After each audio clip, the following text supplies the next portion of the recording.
Maayong gabi sa tanan, another night, another sharing na punta with Kuya Nico. Before we begin, join me in a short prayer. In the name of the Father, and of the Son, and of the Holy Spirit. Amen. Hail Mary, full of grace, the Lord is with you. Blessed are you among women, and blessed is the fruit of thy womb, Jesus. Holy Mary, Mother of God, pray for us sinners, now and at the hour of our death. Amen. In the name of the Father, and of the Son, and of the Holy Spirit. Amen.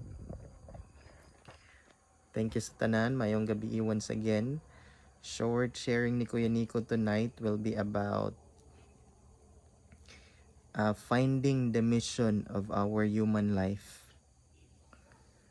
Hindot kayang tudlo ni Kristo sa Katolikong simbahan nga life is not just to exist or to survive, but our human life should have a purpose or a mission while we are still here on earth. No? If you notice, si Kristo mismo, pag panganak niya din sa kalibutan, he was born with a mission. Unsa man ang mission? For us to reconcile us with God. Now, as we know that Christ is the Prince, the King of Peace, He came here on earth to reconcile the sinful humanity, all that we are, into the loving and merciful God who created us out of love.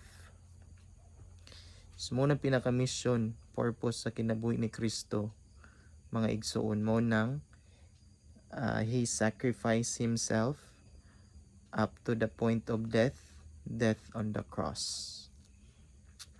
Munang kita, we should also find the very purpose or reason of our life.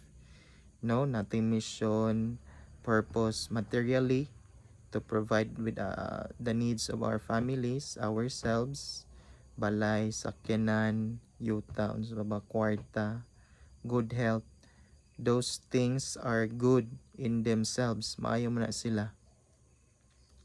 However, let's not forget the spiritual reason or the very reason nga no gipanganak ta ni Lord.